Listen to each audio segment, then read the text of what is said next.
You've tuned into The Mountain Gardener with your host, Ken Lain. Gardening it can be challenging, but with these simple insider tips, you'll reap huge rewards. Now, let's tune into today's Mountain Gardener with Ken and Lisa. So let me just give you some ideas on fast growing vines. The vines are just glorious right now. The honeysuckles have been in bloom for well over a month. I mean, well over. Trumpet vines, which is basically a hummingbird. It's like a hummingbird magnet. It's a honeysuckle on steroids. Big red. I guess it could be red, orange, or yellow. There's three colors. But trumpet vine is very aggressive. Grows too fast for some spaces. But boy, if you want to cover a hillside, ground covers, an arbor, pergola, that's a good one. Covered in red flowers, deep-throated red flowers. Hummingbird's going to love you. Thought I'd cover maybe some hummingbird, not hummingbird. Let's go over just the best vines for here.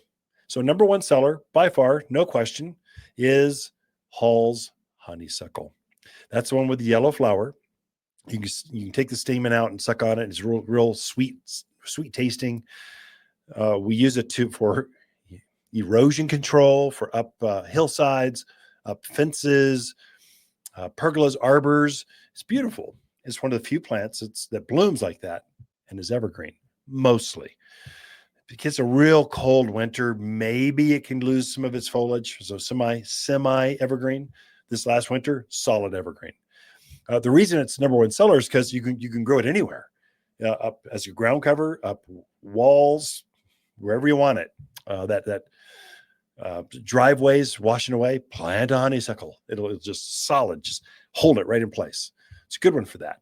And mainly, animals don't eat it. So javelina and rabbits and deer, and they just don't bother it. And so it's a good, strong one. The ones that's like it, I mentioned trumpet vine. That one grows much faster. It'll easily grow, 15, 20 feet. It really gets going. So it will take a 8-foot panel of fencing in a season, cover it in red flowers. It, again, same thing. Hummingbirds love it. Animals don't eat it. It is deciduous. That is, it will lose its leaves in the winter. So it doesn't look like much in the winter. Boy, is it glorious right now. Oh, my goodness. It's beautiful. Another one that's sort of like that, that's a native. There's two natives. So trumpet vines we use in xeriscape, kind of low maintenance, low water areas. Silver lace vine, equal, super tough. Once you can't kill this thing. Animals don't eat it. It's well, how do you describe it over the airwaves? It's got a lacier leaf to it. Has a white flower, kind of a lacy white flower, kind of like a bridal wreath flower that covers it from now through the end of the year, through call it Thanksgiving. It's just a good, strong, drought-hardy plant. The one that's most famous in Arizona, at least, is the Virginia creeper. You'll see this wild up in the Bradshaws, kind of the mountains around us. You'll see this 5-leafed, kind of green, 5, I don't know, not leafed, but 5-petal leaf.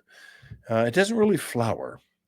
What it does, it's got a real heavy rootstock, kind of like it's got like potatoes at the base of it, so it holds moisture.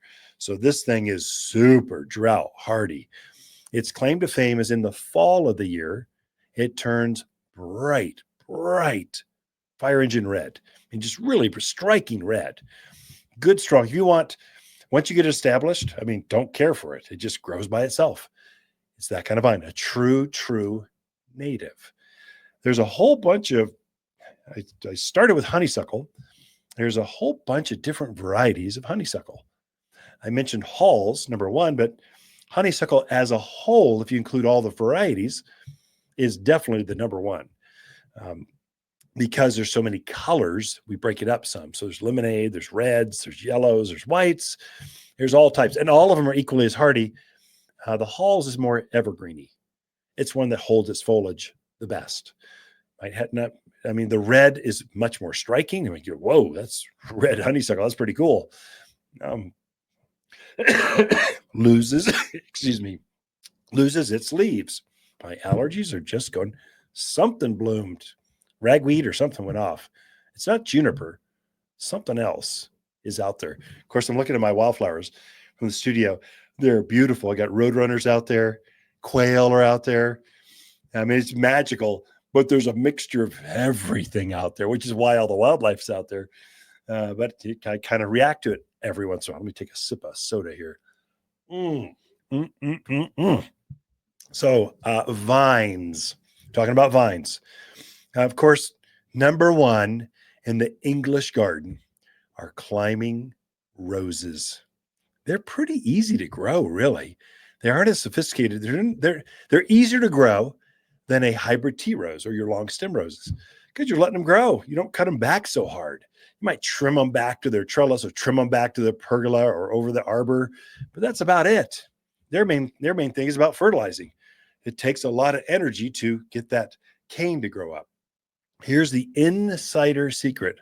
Found this out. I was farming down in Skull Valley. That's where we raised our family. It's about 15 miles north of Prescott. Beautiful farm country, a beautiful growing country. And so I grew, but a lot of barbed wire. Okay, too much. Barbed wire's not very pretty.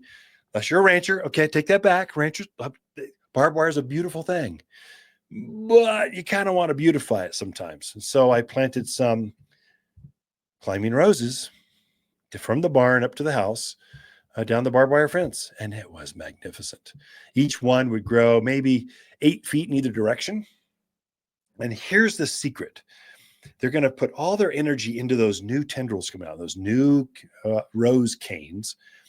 When they get to the size that you want, just take the end, bend it towards the ground, and tie it. Just don't let it do its own thing. Just tie it to the ground.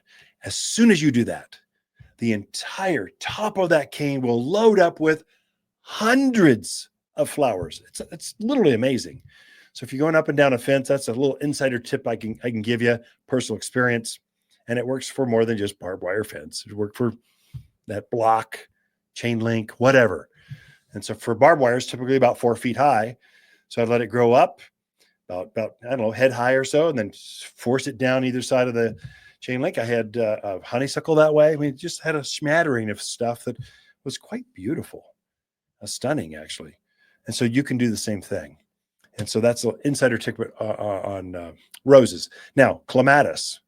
I think most folks don't know that it looks so delicate. They're thinking clematis. Well, I can't grow that. Anyone can grow clematis. It's the easiest one of them all. In fact, frequently, I'll tell folks, take something boring like a Virginia creeper, a Boston ivy, a honeysuckle, and you just want big flowers, not just some of those small flowers. Frequently, I'll tell them, why don't you plant two? Plant the honeysuckle. It's got the evergreen. It's got the hardiness. Animals don't eat it. And plant a clematis right next to it, which has kind of light foliage, but great big flowers. Now, those great big clematis flowers, reds and purples and whites and pinks, and there's all kinds of colors. They're all in bloom right now. You can plant them right now, and those flowers will pop in between, pop through some of the other vines. You can plant them companion-wise with each other's, and you get the flowers of the clematis, but you get the foliage of akebia or trumpet vine or some of these other, honeysuckles, Boston ivy. All of them are really good growers for here. You'll find a tremendous selection. The beauty right now, plants are coming in. We're still getting truckloads, and they're fully matured. So earlier in spring, February, March, and April, we just cut them back. We knew they were going to grow. They've got a massive root structure. We know they're going to take off, but they still look kind of small. So the grasses were cut back. They weren't. Now they're coming in. Like I just had some pampas grass. They are magnificent. In another month, they'll be in bloom. Well, now, so you're seeing the plants are more mature now than they were in spring. So they're bigger. So they're the same price, just bigger.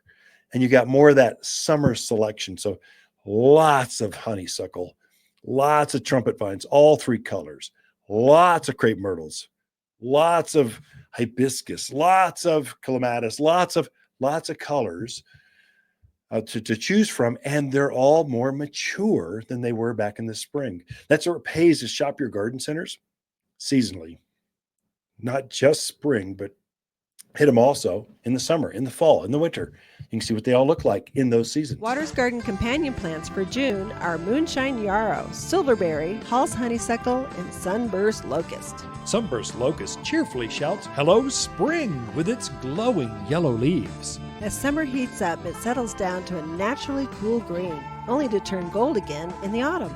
This Waters exclusive casts a dappled shade, perfect for reading books or sharing an outdoor meal, and impervious to deer.